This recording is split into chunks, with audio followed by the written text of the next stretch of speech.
હાલો મિત્રો, નમસ્કાર. હું છું દેવેન્દ્ર શાહ. કરંટ ટોપિક્સમાં આપનું સ્વાગત છે. મિત્રો, આ વિડીયો હું અત્યારે ચાલુ ગાડીએ મોન્ટ્રિયલથી ક્યુબેક જતા બનાવી રહ્યો છું, કારણ કે વિષય એટલો ગંભીર આવ્યો છે કે તાત્કાલિક વિડીયો બનાવવાની મને ફરજ પડી છે. અમદાવાદ મ્યુનિસિપલ કોર્પોરેશનના 18,000 કરોડનું બજેટ, સ્માર્ટ સિટી અને ડિજિટલ સિટીના દાવા, ગુજરાતનું વંદે ગુજરાત, ભણશે બાળક, વાંચશે બાળક, આવી અઢળકો જાહેરાતો વચ્ચે અમદાવાદ મ્યુનિસિપલ કોર્પોરેશનની શાળાના બાળકો નરકાગાર જિંદગીમાં ભણી રહ્યા છે. નારોલની એક શાળા ગુજરાતી શાળા નંબર 1 અને 2માં પાણીની ટાંકીની હાલત એટલી ખરાબ છે કે પીવે તો બાળકો તાત્કાલિક બીમાર થઈ જાય અને તેમને મધ્યાહન ભોજનમાં જે ભોજન આપવામાં આવે છે તે જોઈને કમકમાટી ઉપજી જાય તેવું છે. જુઓ આ વિડીયો. આ છે અમદાવાદ મ્યુનિસિપલ કોર્પોરેશનની સ્માર્ટ સ્કૂલો અને સ્માર્ટ સ્કૂલોની વ્યવસ્થા. આ પાણીની ટાંકીનું પાણી પીવામાં મજબૂર બન્યા છે લોકો. આ જો અહીંયા આગળ કોઈ ફિલ્ટર નથી, કશું જ નહીં. બાળકો આ પાણીમાં ડાયરેક્ટ પાણી પી રહ્યા છે હાથથી. આ છે સ્માર્ટ સિટી, સ્માર્ટ અમદાવાદ ને સ્માર્ટ અમદાવાદની સ્માર્ટ સ્કૂલો. આ બાળકો પાણી જે પી રહ્યા છે, પાણીની ટાંકીની હાલત જુઓ. આ પાણીની ટાંકીની હાલત બતાય. આ પાણીની ટાંકીની હાલત છે. બેટા રહેવા દે, ના પીશો પાણી. આ પીવા લાયક નથી બેટા. આ પાણી પીવા લાયક નથી બેટા, ના પીશો. આ છે અમદાવાદ મ્યુનિસિપલ કોર્પોરેશનની સ્કૂલો, જેની અંદર પીવાનું ચોખ્ખું પાણી નથી આપી શકતા. બાળકો આ પાણી પીવા મજબૂર બન્યા છે. લાવ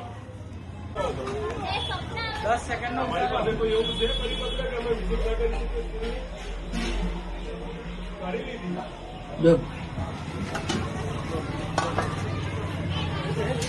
વિઝિટ ના કરી શકો, કેવી રીતે કરી? કેટલો મોટો સબ્જેક્ટ ટાસ્ક છે.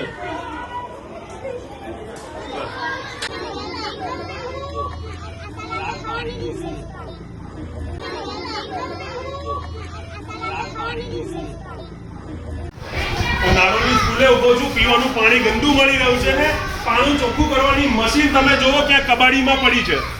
લાખો રૂપિયા ખર્ચીને કોર્પોરેશન પીવાના ચોખ્ખા પાણીની મોટી વાતો કરે અને અહીંયા આગળ જો કબાડીમાં પાણીની મશીનો પડી છે. આ કબાડમાં પડી છે. અમદાવાદ નગર પ્રાથમિક શિક્ષણ સમિતિ સ્માર્ટ શાળાના બણગા ફૂંકી રહ્યા છે. ભણશે બાળકના ફણગા ફૂંકી રહ્યા છે, પરંતુ શાળા જે બાળકોની પ્રાથમિક જરૂરિયાત છે તે પૂરી કરી શકતી નથી. વર્ષે 1,000 કરોડ કરતાં વધારનું બજેટ હોવા છતાં નગર પ્રાથમિક શિક્ષણ શાળાના બાળકો મ્યુનિસિપાલિટીમાં ભણતા ગરીબ બાળકો સાથે ગંભીર મજાક થઈ રહી છે. તેમના આરોગ્ય સાથે ચેડા થઈ રહ્યા છે. આ સમગ્ર મામલો ખુલ્યો ક્યારે? તો કોંગ્રેસના ડેલિગેટ રાજેશ સોનીએ જ્યારે નારોલની ગુજરાતી શાળા નંબર 1 અને 2ની મુલાકાત લીધી ત્યારે આ સનસનાટી ભર્યો ખુલાસો બહાર આવે છે. જુઓ રાજેશભાઈ સોની શું કહેવા માંગે છે. અમે અત્યારે નારોલની ગુજરાતી શાળા દક્ષિણ ઝોનની 1 નંબર અને 2 નંબર આગળ છીએ અને એની જુનિયર બ્રાન્ચ ઉપર પણ ગયા. આજે અમે આવ્યા હતા સરપ્રાઇઝ વિઝિટ ઉપર, જોવા આવ્યા હતા કે બાળકોને બપોરનું ભોજન કેવું આપવામાં આવે છે. પણ જોઈને અમારા પણ રૂવાડા ઉભા થઈ ગયા. પીવાનું પાણી એટલી હદે ગંદુ આપી રહ્યા છે આ લોકોને. ડાયરેક્ટ કોઈ ગ્લાસની વ્યવસ્થા નહીં. એ પીવાનું પાણી કદાચ તમે વાસણ ધોવામાં ના લઈ શકો એવું ગંદુ પાણી આ સ્કૂલોની અંદર આપવામાં આવી રહ્યું છે. શુદ્ધ જળની વાતો કરીએ આપણે, પણ બાળકોના જીવનની સાથે અમદાવાદ મ્યુનિસિપલ કોર્પોરેશનની સ્કૂલો રમી રહી છે. મિડ ડે મીલનું ભોજન, દાળ ગોતવી પડે પાણીના અંદરથી. આ વિઝ્યુઅલ તમે જોતા હશો, તમને દેખાતું હશે. આ છે અમદાવાદ મ્યુનિસિપલ કોર્પોરેશન ને આ છે અમદાવાદ મ્યુનિસિપલ કોર્પોરેશનનું તંત્ર. બાળકોના નાના બાળકોના ભવિષ્ય સાથે રમી રહ્યું છે. પીવાની બંને ટાંકીઓ અમે જોઈ, આ સ્કૂલમાં પણ જોઈ ને સામેની સ્કૂલમાં પણ જોઈ. અંદર ગારો પડ્યો છે અને બાળકો મજબૂર બન્યા છે ડૂક મારીને પાણી પીવા માટે. આ છે અમદાવાદ મ્યુનિસિપલ કોર્પોરેશનની વ્યવસ્થા. આ છે શિક્ષણ. મોટી વાતો કરે છે, ભણશે ગુજરાત, મોટું બનશે ગુજરાત. ક્યાંથી ભણશે ગુજરાત ને ક્યાંથી મોટું બનશે ગુજરાત? આ બાળકોને સાથે આ વ્યવહાર કરી રહ્યા છો.